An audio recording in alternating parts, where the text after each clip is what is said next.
Hello, hello, and welcome to Roots and Branches Adoption Stories here on KFred Radio. I'm Janet Monroe, a birth mother. Today we are once again entering the branches. I'm asking the listeners today if you have ever given thought to the foster parents who receive the children after years of abuse, neglect, failed placements, violence, and broken trust. I can tell you honestly that I didn't. I was happily married, had the perfect family, a girl and a boy. We had our own business, but made time to attend school events, baseball games, and whatever else our children wanted to be involved in. We lived in our own little bubble. So today's guest is a gentleman who opened his heart and his life to the world of foster care. Let's hear his story that has evolved over 40 years. Welcome, Mike. I'm so glad that you're here with us today. Well, thank you for having me. And I'll just Okay, so I would like to start with the beginning for you, Mike. How did you get involved in foster care? Well, it was back in 1983 when my wife, who had been since she was 12 years old, planning on being a foster parent someday, and so she got us a job at a group home for teenage boys. So there was me and Beth and our three little boys. They were like 2, 3, and 4 years old, and we moved into this mansion to take care of up to 10 teenage boys at a time. So we kind of got thrown into the fire. Our qualifications were that we would take the job. Warm and breathing, we would call it. And so then we get to the home and quickly learn that it's a lot different with these teenage boys coming typically out of foster care into a group home because of their behavior was so erratic and violent. And so we got thrown into the fire, and we had to quickly learn how to deal with it. And we became really successful at it with the boys. And then the state came to us, Washington State came to us, and asked us if we would open a foster home to take kids out of group care. And so we did that. And so we, at that point, we had 5 boys of our own as we inherited 2 of our nephews. And so then we had 8 kids at a time in our home. And for the next 30 some years, we just kept working at helping kids get their life together. We didn't adopt or anything. We chose to help our kids either age out of the system and be successful or go back home. I mean, we always believed that whatever the kid wanted, if he wanted to go back home, let's work towards that. And so whatever it took, that was the beginning. That was the beginning. So, who are these children? Okay. Well, typically they are, believe it or not, some of them were from failed adoptions. Some of them were just kids that were being abused in their homes. We Some of the kids that we took in were seen by the University of Washington Psychiatric Children's Facility to be some of the most damaged families that our state had, and eventually they started calling them Canfield kids because they were the kind of kids that we could take, and kids that were going to be shipped out of state to other institutions, and just they were in a lot of trouble. They were on what they called the slippery slope to prison, and but I don't know. We had this idea that they were just small children in big bodies, and so that's who we saw. Do you think that children are born this way? Um, I think a lot of there's genetics involved in everything, but most of the kids that we dealt with were born into terrible situations where their parents were in in trouble, either mental health issues or drug problems, or in some cases the parents just died, and that way the kid ended up in foster care. Um, yeah, but no, I don't. Everybody's born differently. Everybody has their abilities and disabilities. I think genetics plays a role, but environment has a big piece of what happens to kids. So, what would you say that most of them had experienced before they arrived?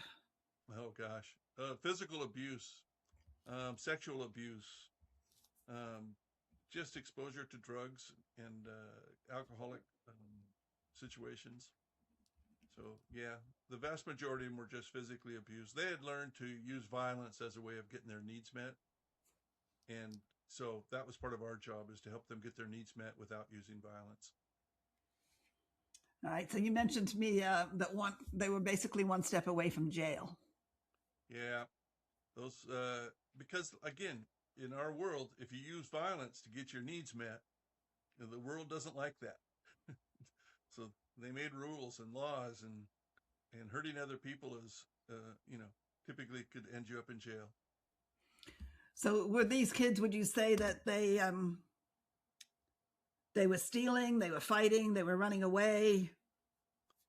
All the above. I mean, it's the kids are trying to survive, right?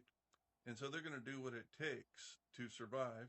They'll, and if they're growing up in an environment where ethics aren't part of their upbringing, they do what it takes. I had a couple of kids that came to our family that everybody in their house was sexually abused. Their dad would rape their mother right in front of them, and I could go on and on about the abuse they suffered. But when they got to us, you have to look at their life. That was normal.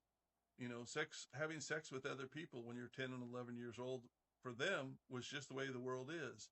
But you can see, if you get outside that family and start being sexually active with other kids at school or something, um, it's going to cause you a lot of pain. So part of our deal was, just helping kids where they're at and what do they want to do, and then how do they move forward, and then teach them the skills they need in order to be successful. How do you start? So, how many children over the 40 years would you say have gone through your home?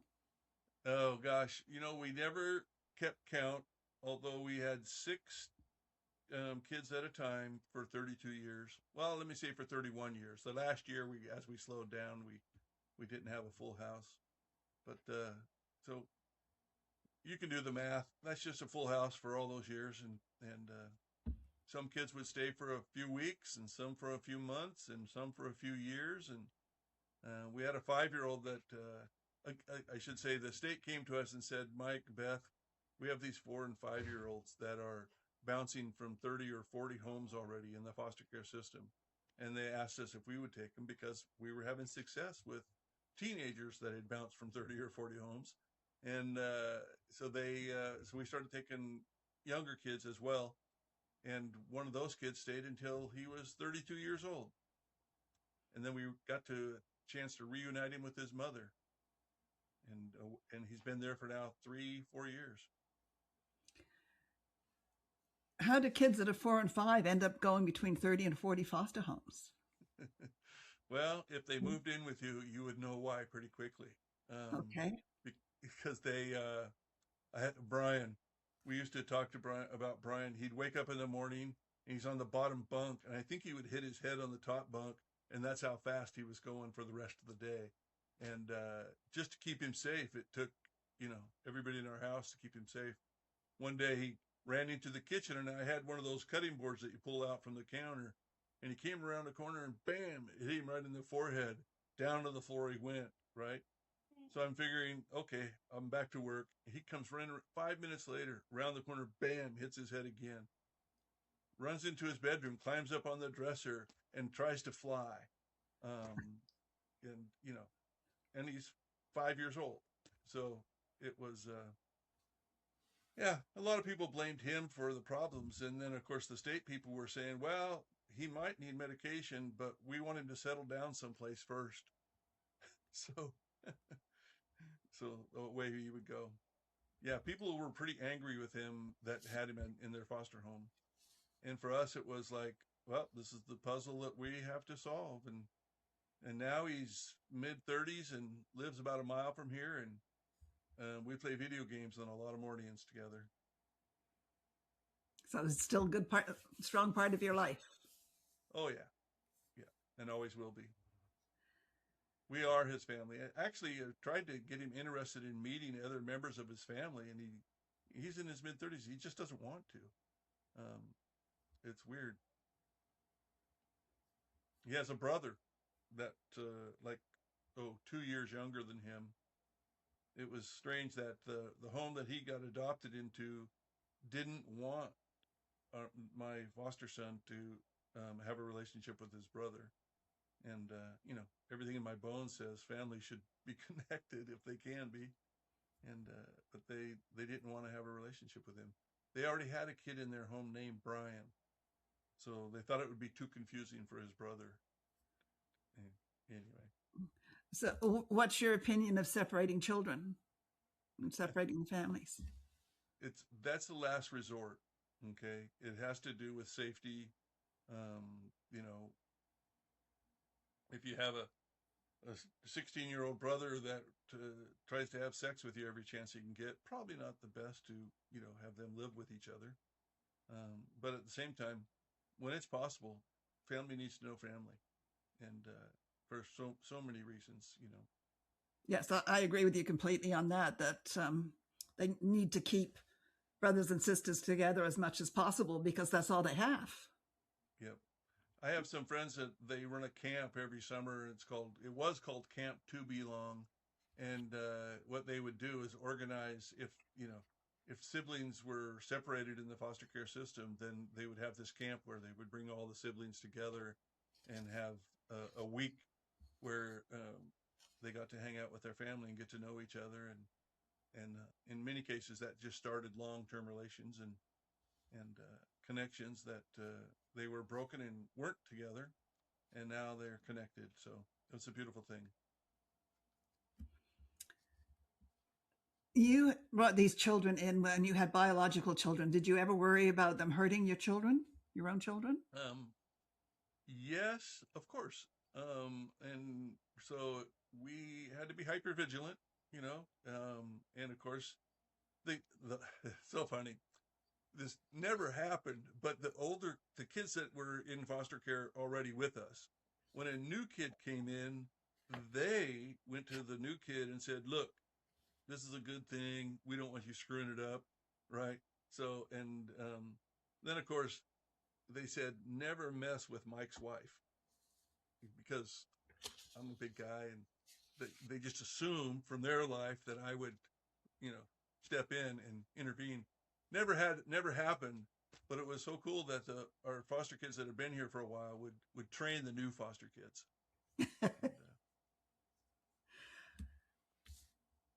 What did you think? What do these children need the most? Oh gosh, every kid is a little bit different, but they all need to know that they are in charge of their life. The future is, I often describe it as your life is like a book. A few chapters have been written. The rest of the pages are blank. What gets put in those pages, that's up to you. And, and so what do you want the world to know about you? When they read your book, what do you want them to read about? And so what they need is somebody in their life that cares about their future and has the skills to help them move forward, and learn how to live on the planet with other people. What do you think adoptive parents need to know when they're bringing in children? Oh, that's a big one. I know. Again, it's individual, depends on each kid. In general, I think they need to be honest with their kids. Now, of course, if it's a brand new baby, at some point they're going to become verbal, and when that happens, at some point you can have the conversation about their adoption. I think being honest with the kids is huge, and being open. If the kid wants to know about their biological family, I think it's our job. I said, our job, but I never adopted anybody. We had kids that are like family, but we didn't adopt them. But yeah, is that kind of what you're looking for? I mean, open and honest, and I Open and honest, and always listening to the questions that the children ask and giving them an answer, right? oh, That's absolutely age appropriate. age appropriate, and I think as parents, you need to learn about child development too, because you need to know when age appropriateness is, and it's too early is too early. I mean, 4 year olds probably depends on the situation, of course. You know, if the 4 year old knows his parents, then we need to have honest conversations with them about their parents. And if the 4 year old wants to have a relationship with the parents, then we have to look at that. But again, every case is individual, and what's best for the kids and what's safest for the kids. We got to be thinking about that.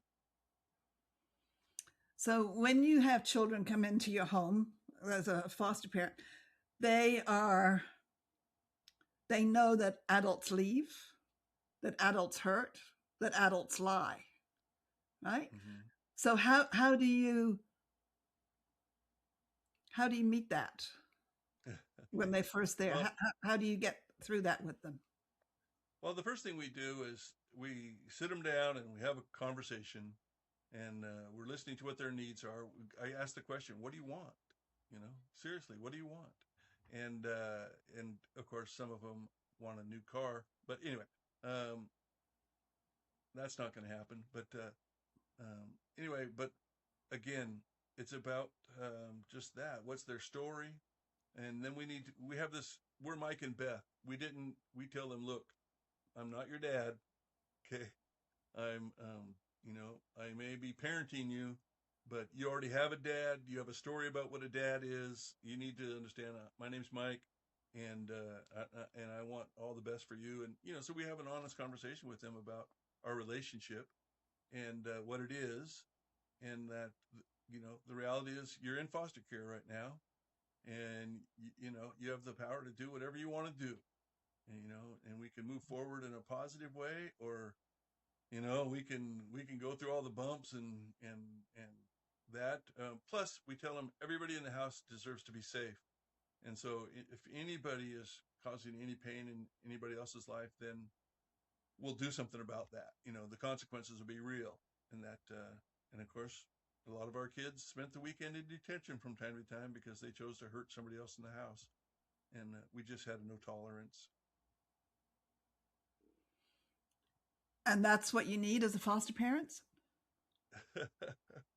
I what, no tolerance, or it's No tolerance for the misbehaving, right? yeah. Well, yeah. Well, then again, if they're 4 and 5 years old and they're beating on each other, that's different. We don't call the police for them. We just, Right. give them natural and logical consequences, and of course, work with your state person to make sure that you're not overstepping what regulations allow you to do, and of course, we, yeah, the system often can cause pain for foster parents, and that sometimes people in the system don't know what good parenting is, but they expect you to do what they say still. Anyway. So does the system still work with you when you're fostering children? Do they check on you every so often, or? Well, again, you have a whole bunch of people doing social work, and they just run the spectrum of being helpful and to being not helpful. And we were lucky enough that the social workers we worked with were really good, and they were really supportive. And we actually had a couple staff that the state provided to help us because, we had some pretty challenging kids. And yeah, the state's there for you. There's private agencies you could work with if you want to do that. I highly recommend that if somebody becomes a foster parent, that they find a private agency that they can work with. Some people prefer to work just with the state. Beth and I worked just with the state because we had a system, and we didn't want to join another group and then have to convert to their system. And so we were having success, so why change? Have a system that works? Yeah, definitely stick with it.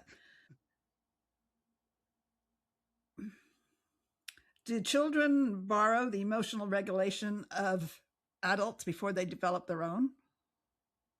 Do they borrow? I think we're all role models, right? And if the kids are around you, I think a lot of success we had was around role modeling, because I would get angry, right? But nobody would get hurt.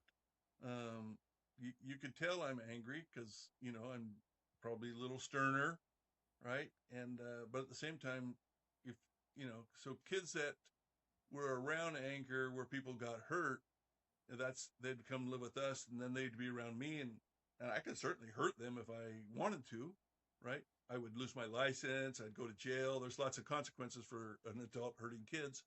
But so the fact that I would still get angry, and then deal with it appropriately, because anger is not a bad thing. Aggression can be bad, but it's not always bad. Anger is a beautiful emotion that if you're able to control yourself when you're angry, then it's a teachable moment, right? You're teaching, you're modeling for people, because everybody gets angry, and what are you going to do next is what counts. And if you have the skills to deal with your anger in an appropriate way, yeah. But if you don't, then that's when problems happen. Out of all the children that have come through, what's some of the best stories you have to tell? Uh, well, first of all, my foster kids are turning 50. Some of them. Some of them are just turned. Let's see, it's been, oh gosh, almost 9 years since we've had kids here. So the youngest kid would be in his mid to late 20s. Um, some of them have children. Oh, let me tell you about Tornado Joe. Tornado Joe came to us when he was 4.5 years old. And he came into care after his mom hit him in the head with a wrench. And that was the final CPS call that got him removed from his mom.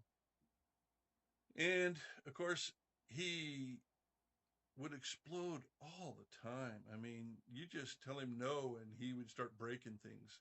He had his own bedroom, but he broke all the furniture. He broke the windows out. He just was destroying everything.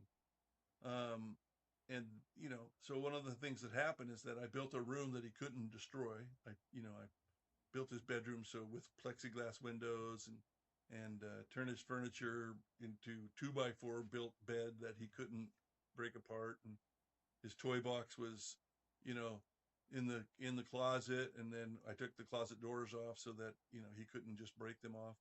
We had to put a solid door on his bedroom because he kept breaking his door in half. I mean, he's 5 years old and he's breaking his door in half, right? So that's why we called him Tornado Joe. We didn't call him that, but just amongst ourselves, we referred to him as Tornado Joe. And he actually ended up in a psychiatric hospital at, oh gosh, we'd had him a few years. He must have been 10. And, you know, but we had a lot of progress, but he still had outbursts from time to time. So he ends up in this hospital, and I walk in, and there's this young lady, college student, working at the children's hospital. She has a pillow, and the kid's banging away at the pillow, and I go, what are you doing? And she goes, well, I'm showing him if he can hit the pillow to get his anger out. I'm going, no, no, no. You're teaching him to hit something when he's angry. And we don't do that. We don't teach them to hit something when they're angry. We teach them to calm down. Anyway, and so anyway, when he left there, they had to shut down a whole wing of the hospital to repair all the damage that he did while he was there. Okay. So now the best part of the story, he has a boy of his own now that looks just like he did when he was that age. And as a father, he's okay. And he's a great dad, and his son is fine. And his son is probably 10 years old now. And that's a beautiful thing. That's just one of the stories that make me smile when I think about that. And we have contact with him from time to time. He calls us, he emails us, Facebook time, right? And so that's pretty cool. Do you have a lot of contact with previous children? Not as much as you would think. Like I said, some of them are grandparents now. Their lives are busy, and they have their own families, and but a few of them we stayed. One of them came to us when he was 11. And he actually came to the group home and then moved into our foster home when we left the group home. And he um, was from the most abusive family. When he was a little boy, they made porno movies with him, and they tortured him by putting him in the dryer and turning it on and make him spin around for a while. He slept on a dirt floor in the basement, and when he came to live with us, he could hardly string two words two word sentences together, and then he lived with us until he aged out. He was with us for 8 or 9 years, and over that time, he just grew and blossomed. And then, about I want to say 10 or 15 years later, we get a call from him, and he goes, "Guess what? I just went to court, and he had found out that he had a son that he didn't know about that was 7 years old and very hyperactive. He had his dad's genetic in him, his genes. And he went to court. It was in another state. And he says, look, the judge looked at my history and said, how is it possible that after all these things have happened to you, that you're now a good father?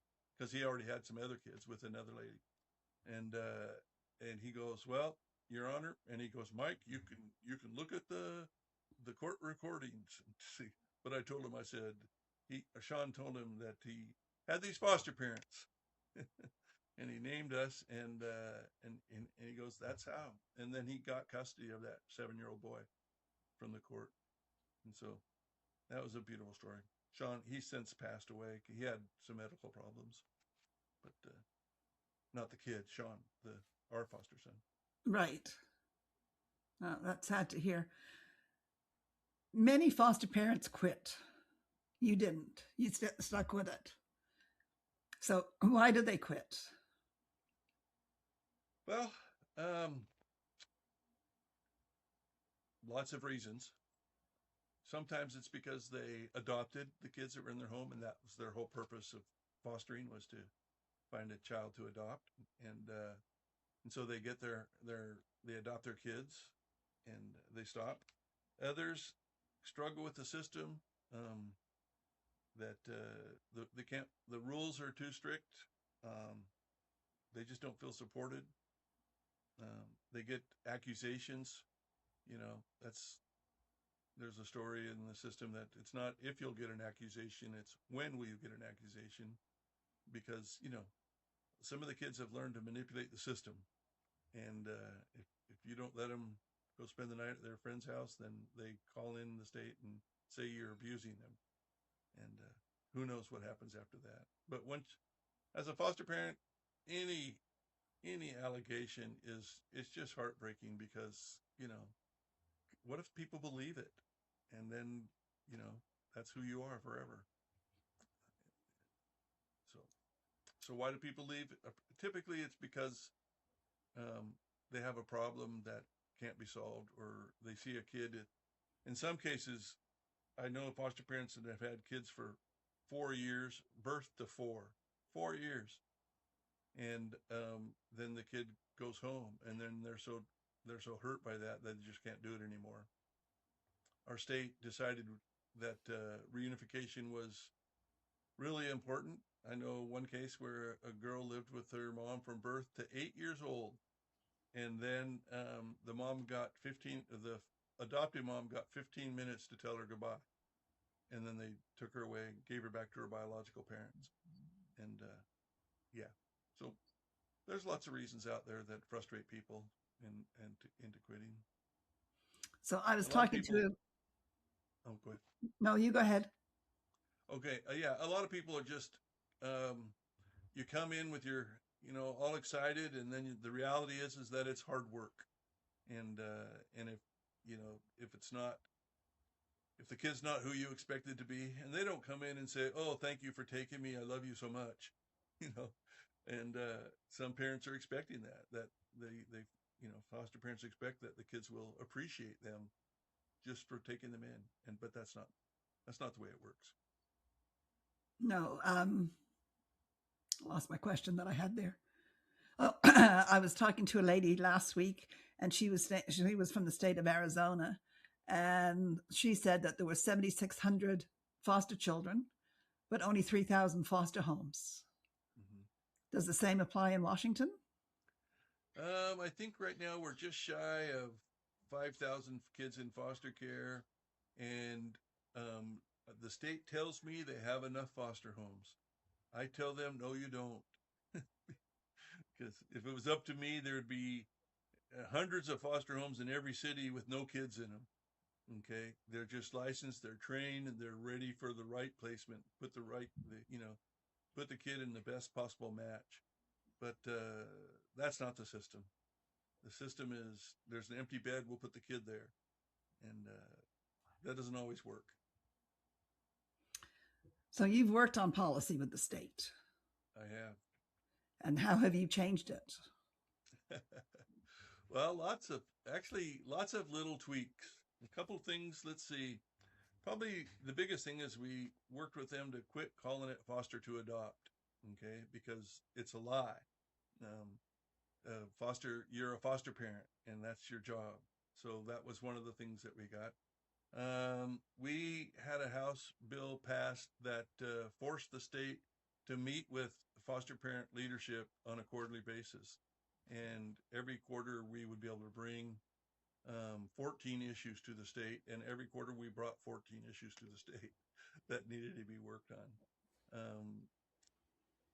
Let's see. Oh, the foster care rates. We actually filed a lawsuit against the state back in I want to say 2007, and it took us 4 years of court action before the state agreed that they were wrong, and so the foster care rates went up about 30%. And then every 4 years, the state now has a policy where they'll relook at the actual cost of care and then increase rates appropriately. Let's see. Oh, like I said, 14 every 3 months, and so there was lots of little tweaks. Um, oh, I should have my wife here. She's got the memory of a good memory. I won't say elephant. Anyway, um, What does the system pay for when it regards to foster care? okay. Well, um, what do they pay for? They reimburse you for, um, daily, the needs, toiletries, kind of stuff. They have a number that they pick for to reimburse you for that kind of stuff. They reimburse you for, um, oh gosh, I think it's you're a little bit for the the space that a kid takes up. um, Pretty much the cost of care is what does it take to raise a kid? Um, I did put it to my head. Like I Okay, said, so is there it's been a few so years. much allotment for food, healthcare, clothing, Yep, schooling, yep. Just the needs, basic needs, basic needs? and then So what and then happens if if you a have a kid's kid, going to school oh, and they want to take guitar lessons or something and they need a guitar? we typically there is some money if your social worker can access to help with that kind of stuff. We also have programs where private programs that people will help you with that too. But All right. yeah, So do you get paid an amount to be a foster parent? Do you earn money as a foster parent, or do you just get paid for the allowances for the child? Can you you have to clear work that up elsewhere? really. Oh yeah, yeah. Matter of fact, you have to have job. You have to have an income where you can take care of your family that you already have, right? And so that's a biggie. Um, One of the things. Oh, one of the. We'll get to the childcare stuff in a second. Um, oh, may as well get to it now because now I forgot everything I was going to say. Um, One of the things that happen is in our state, in around our country, and I'm sure Canada as well, is childcare. It's hard to find. It's expensive, And, so I'm at a meeting and I'm going, you know, there's a lot of foster homes out there that could take in a couple kids during the day, if, and, so, but the system was really hard for a foster parent to be get licensed as a daycare. And so it took them 2 years to work on it, but they finally came up with a system that you could use, because foster parents are supposed to have a job, and then they have these kids that you're getting taken to school. You have to leave work and go and deal with kids' school issues. And so it's tough um, to incorporate it all together. So one of the things that happened is that they passed a law that allows foster parents to have a daycare as well, and so then that could be your job, is running a daycare. So there was that. That was something that we got pushed through, and let's see what else. Oh, again, I talk all the time about celebrating caregivers and families, and so I met with the Seattle Mariners, and we came up with a day of the year where it's called We Are Family Day, and it's now oh gosh, it's been 15 years that we've been doing that. Well, not me. We did it for the first couple of years, and then my brilliant idea was to work with the state so that we could reach more families, right, and partner with them, and they took it over, and now it's their program. And but anyway, it's something to be proud of. That we used to have a celebration every year down at the Capitol, and everybody would show up down there. A few foster parents, but all the social workers and people that worked in the Capitol would come down and celebrate, and have some cake and some punch. And finally, I'm going to Beth. I go, this isn't much of a foster parent celebration. We need to do something else, you know. So we stopped doing that, and then we started working with the Mariners, and now every year we have We Are Family Day. And I should tell you that it's the largest event that the Mariners have for, something like this. Even they have Little League days and everything else. Nothing's as big as We Are Family Day. Sounds like a perfect day. It is. And cheap tickets. Cheap tickets. Okay. That always helps. um, what would you say to someone who's contemplating becoming a foster parent? Well, my first thing is to keep your eyes wide open, okay, and and be absolutely, and remember, it's your house, okay. If people start telling you you have to take this kid or whatever, just keep remembering it's your house, and get all the training and become part of a foster parent community. Get to know other foster parents. There's plenty of opportunities. There's plenty of programs. In our state, we have the Alliance Cares, which typically they're state employees, but they're former foster parents, adopted parents that know what you're going through. And of course, again, remember it's your home. So if they say, "Oh, you have to take these 6 kids," no, you don't, and unless you want to. All right. So would you say is love enough? Nope. You better love it. You better love the kids, but no, love is never going to be enough. You need skill. These kids are coming to you with trauma. They have a story about the world. They have a story about adults, and that's the story they're going to bring into your home. And if you're not prepared to meet them where they're at, again, every case is a little bit different. You will have some kids that want to call you mom and dad from day one, and I'm not a big fan of that, but depends on the situation, depends on the kid, depends on their story. Is there a defining moment when you know that you've got through to a child? Oh, it's probably a collection of moments, but when seeing the kids smile, that's a moment where, you have this kid that's been through a lifetime of hurt and pain, and they're giggling and laughing and having fun. That's a good moment. But the flip side of that is when they go to school and are able to be in school and not get sent to the dean's office, that's pretty good too. When they decide to take charge of their life. Do you think teachers should be more educated with regards to foster children and adopted children? You know, anybody that's going to be in these kids' lives needs to have skill, okay? Because the kids can be really frustrating as they struggle with how to deal with situations that they don't know how to deal with, okay? And yeah, absolutely. Matter of fact, our Family Success Northwest, we reach out to schools too, and we've talked about opening our trainings to staff and teachers and anybody that wants to come. And so we're not there yet. Um, Teachers like their Saturdays, so um, we'll keep working, and then we're creating materials, um, tools for parents, but they're also tools for anybody that's going to be in a relationship with another person. Um, and teachers have a relationship with their kids, and they need to be good at it. And I listen to my grandkids complain about some of their teachers, and they certainly know what teachers they like, and those teachers probably have skill on how to deal with kids.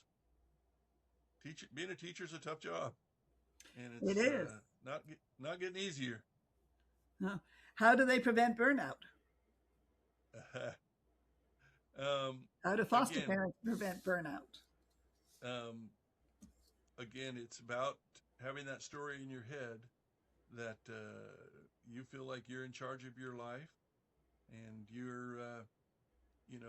and you take care of yourself. I mean, we like to celebrate foster parents, and we've had an event at Great Wolf Lodge, which is a indoor water park and conference center and hotel, and so we all the families come down there, and we have a bunch of volunteers take the kids to the pool while the parents go to workshops, and that's been a beautiful thing.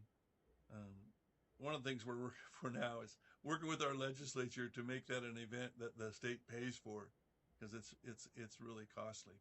Um, so we probably won't have one this year because the fundraising has been challenging, but we'll keep working and get back to that celebration.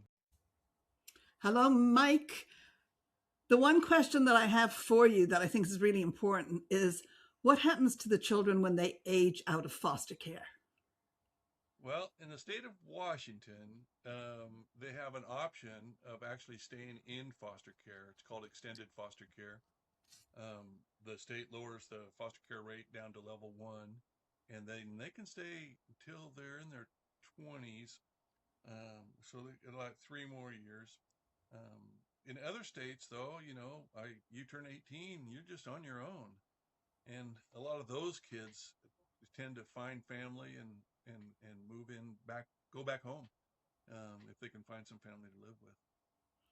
All right. So when you're a foster parent and the child reaches 18, the foster parent can send the child on their way and make room for someone else to come?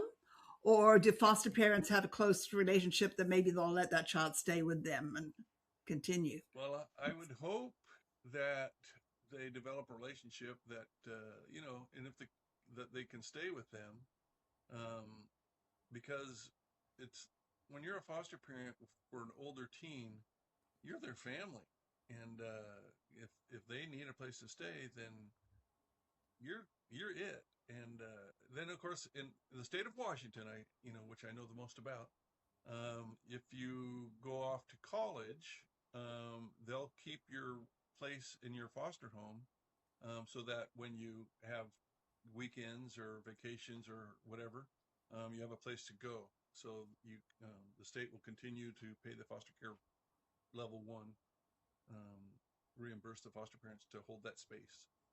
So we've been working really hard to make sure the kids aren't on the streets at 18, because tends to be a disastrous situation. I can imagine. Yeah. So Are there you're not ready to live on your own. Are there companies that do things for foster children? Like here in Canada, we have TELUS, and they provide cell phone service once somebody's out of foster care. I I want to don't know, say cell phone that phone.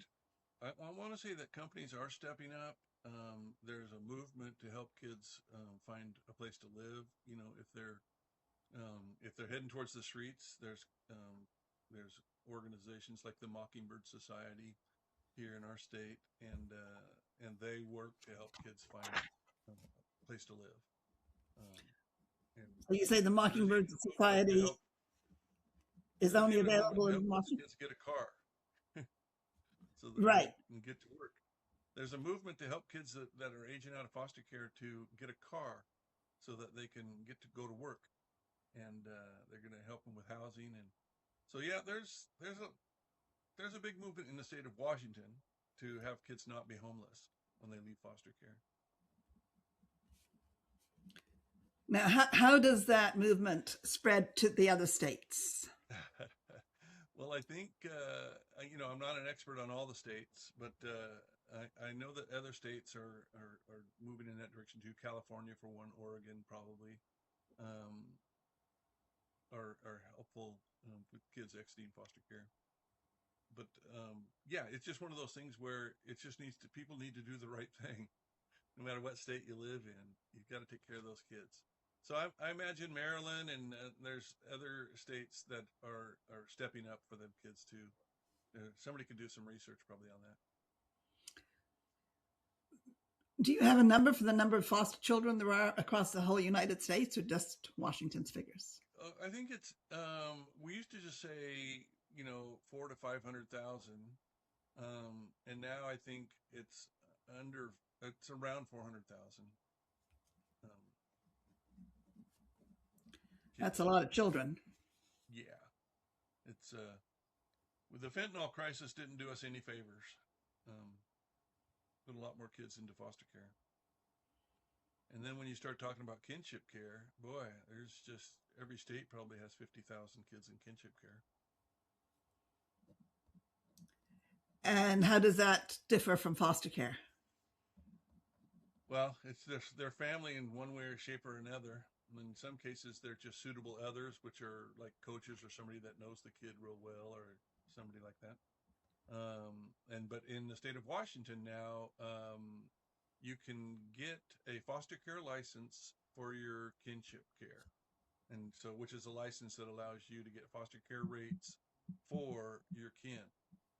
It doesn't mean you're a regular foster parent. It just means you're licensed for that one or two or three, whatever, children from your family. And so then the state can offer them all the benefits that foster parents get. All right. So tell us more about your organization and the purpose. Okay. Yeah, well, Family Success Northwest, we started a couple of years ago when we left the Foster Parent Association. And our goal, of course, is to provide education for parents.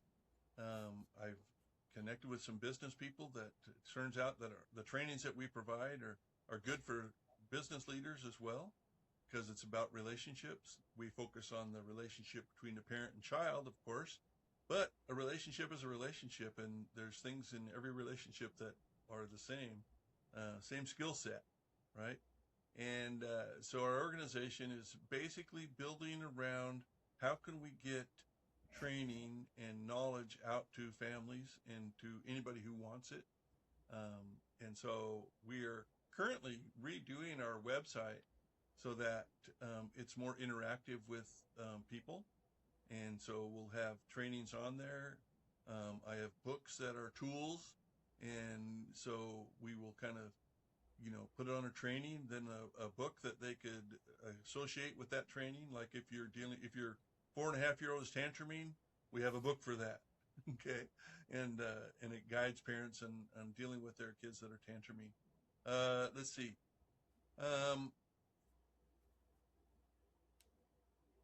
And then of course we have specific trainings that we do that we will record and capture and put on there. And then we will continue to have live trainings where we pick a venue and bring people together and give them lunch, take care of their kids, and feed them well, at no cost to them. And I'm trying to So think of where what do you else see I your got. organization 5 years from now or 10 years from now? Okay. Actually, I just hope that it's just something that people know about, and so they can reach out to, refer their friends to. Everybody I'm associated with, I'm surrounded by beautiful people that love helping other people. Oh, and then we're also going to do a Tuesday night from 7 to 8 live, um, just open fireside chat kind of setting where we can talk about anything and everything. We're working that out now because I need to know that people are going to be there, so we'll probably do some sort of registration, and then it'd be free, of course, and then it'd be me and my wife from time to time will be on there, and of course she's already said that when we get an audience, she'll come. And Tracy, one of our partners, is getting her degree in counseling, and she's been working with us for about 10 years. And then, yeah, we'll just have a nice, like I said, fireside chat, talk about anything and everything. Um, Well, that sounds a bit like what I'm trying to create here with Roots and Branches. it is, Yes. and I look forward to hanging out with you from time to time so that we Yeah. can see where people are at and All what right. they're doing. Circling back a little bit, Mike, I've learned that every child arrives carrying a story, and every story is different. So when a child comes and they're angry or they're frightened or they're acting out, how do you separate that child's behavior from the child's pain? Well, how do you separate their behavior from their pain? Well, first of all, it's again, you're going to be listening to the kid. You're going to talk to him when he's calmed down, because I like to externalize the problem, right? The kid's not the problem. The problem is the problem. So when the kid is calm, we can sit down and we can have that conversation that the problem is the problem. I call them trouble monsters. You can see behind me the picture with the little monsters on it. Those are trouble monsters, and they want your personal power. They want your power, right? So when we have that conversation with a kid, we're talking to them. We love them. We're showing them love, right? There may not be my children, but you can still love them. And then the problem is the problem, so we can have a conversation. What does the problem need in order to stay strong? It needs you to feel your pain, right? And then of course the whole idea of what do you want? They need to have some sense of power in their life, that they have some control, that it's not all external control, but they have some internal control as well. And so it's but then it's not one conversation, right?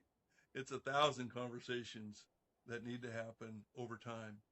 And typically, if a kid comes in 3 to 4, 5, 6 months later, they're in much better shape and able to stay focused on their daily life, and then certainly by 18 months, they're in pretty good shape. And it depends on their age too, and what's going on. But typically, all the kids that we have, a year later, they're in good shape. They're not going to hurt anybody. But some of them a lot faster. And again, when they don't have to survive, when they don't have to fight for every scrap, right? Then they can settle down, they calm down, and yeah, then it's just a lot of playing and not being the adult that they are afraid of. So we don't use fear as a relationship builder. Did you find, was there any constant amongst all the children that you have? Anything constant in their behavior? Like I know one lady told me food, they always eat more than what you could give them because they were always hungry. They didn't know where the next meal came from. Often that's true. Yeah. Um, and then we had one teenager came in, and he would eat so fast, right? He was a big guy, but he would eat so fast. He's done with his big old plate full of food before we've had 3 or 4 bites, right? And so we had a conversation about that. It's not healthy to eat that fast. And so I said, pay attention to me. When I take a bite, you take a bite. When I take a bite, you take. And for him, that's what he needed. And then months later, I'd forgotten all about it. And Beth made a comment about how good he's doing with his eating. And he goes, yep, I just watched Mike. And, yeah, food is an interesting thing. Clothes, too. We have a lot of kids, they come with just what's on their back. And often we had these two brothers come in and they were wearing their dad's clothes. They were like 4 feet tall. Their dad's probably 6 feet tall. And these rags are just dragging on the ground. And anyway, so helping them get new clothes and stuff was a big piece of them feeling better about themselves. But yeah, that's another thing that they reimburse you for is clothing. So. Okay. So now tell me about the books that you wrote. Oh, sure. Well, my first one is called Deflating Trouble. And everybody was telling me I should write a book. You know, I'm 70 years old now and been working on this stuff for all these decades. And so I decided I would sit down and what do I write about? You know, I write about what I know, and taking on trouble is my thing, right? And so I started writing a book my goal was to write a book that kids could see the images of trouble and see people coming together, communities coming together, families coming together to take a stand against the problem. Fear, anger, what else is in there? Just different emotions that can, if you don't have some control over them, they can cause you a lot of grief. And so I'll tell you the story though. If put it on Amazon, it's $9.99, but Amazon charges a lot if it's an all color. So I decided that, you know what, I think I can tell the story with cartoon figures and then it turned into a colored book, right? And then I put it on Amazon. A lady bought it, a grandparent bought it. She sat down with her 5-year-old and they started having the conversation. Every page has something that we should be talking about on it to raise confident and capable kids. And so evidently she wrote and said that she had this marvelous conversation with her 5-year-old grandson, right? Based on they were talking about what's in the book. And so then I decided, what I've accidentally created was an opportunity for parents to sit down with their kids in color. And so then I just started creating more books related to different issues. My grandkids have problems at school with their friends, so let's create a color book to help deal with that, right?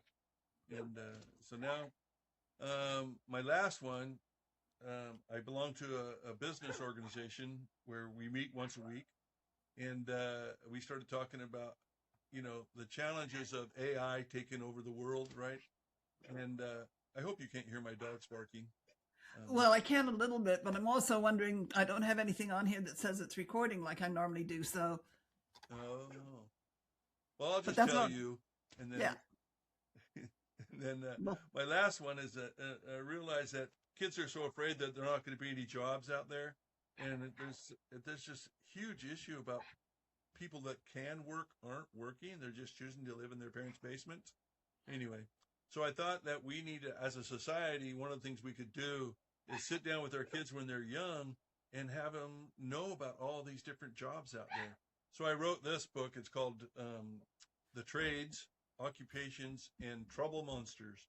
And because every trade has their problems, right? And so anyway, so I wrote that, and I'm hoping that parents will sit down with their kids in color and talk about all the jobs and get kids excited about going to work someday. Because we got to change this. We can't have kids just sitting in their basements playing video games. I agree totally.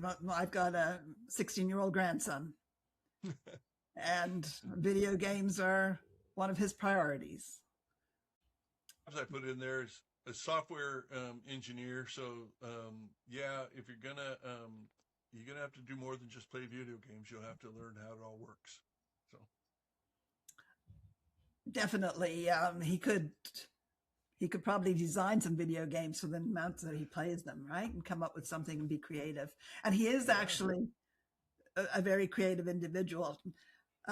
He's an entrepreneur. I'm going to say that at 13 years old, he'd go to school, he'd buy a package of gum, and then he'd sell each piece of gum to people, for like a quarter a piece, right? So he made money off. So he's definitely an entrepreneur.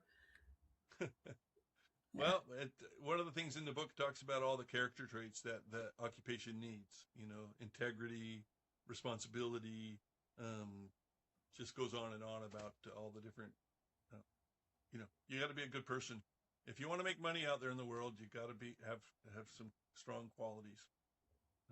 Because integrity is number one, and just you have to show up on time. Yep, and be honest, and responsible is a big one, and yeah, and I do a group called Aggression Replacement Training, and that was all about teaching these medium to high risk offenders on how to develop social skills, emotional control, and then how do you justify in your brain hurting somebody else, right? Because in order to hurt somebody, you got to say, I need to hurt this person, right? Because we're kind of in charge of every moment of our life. If we choose to hurt somebody, that's the choice we made. And then how come? And so we work on moral reasoning. And it's just for the last 20 years, I've been working on these kind of things. So that's all in all the books that I make those things are woven into there to help kids, help parents. Oh, I should tell you too. I was at a meeting recently, and one of the gentlemen there was talking about how he sat down with his kid, and he's starting to help his kid, and he goes, but I learned something, and he goes, and he had a little sly smile on his face, and he goes, was that part of your plan? And I'm busted. Yes, I would like parents to learn how to parent.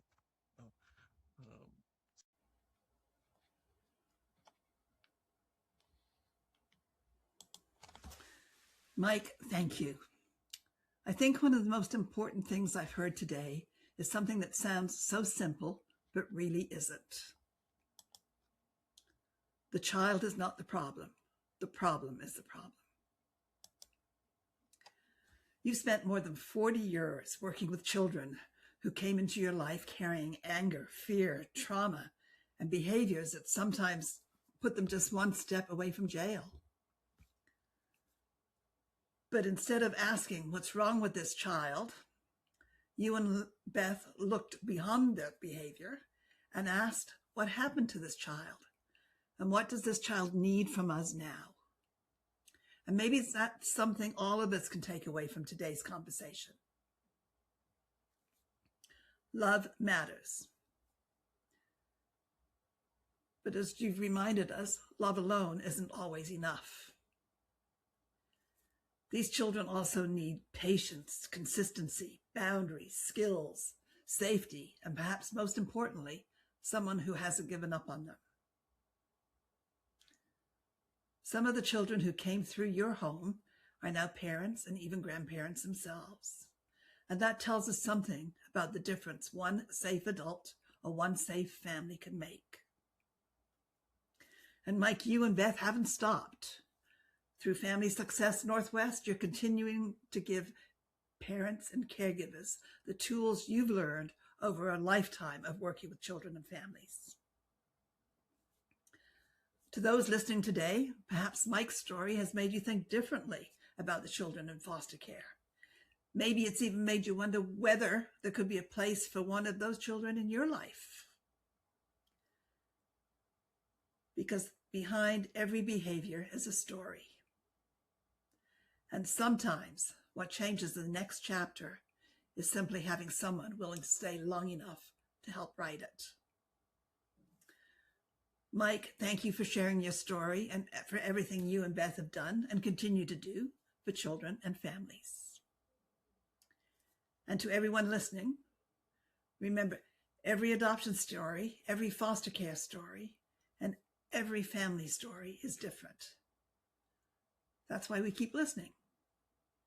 Until next time, this is Janet Monroe with Roots and Branches Adoption Stories on KFED Radio. See you next time.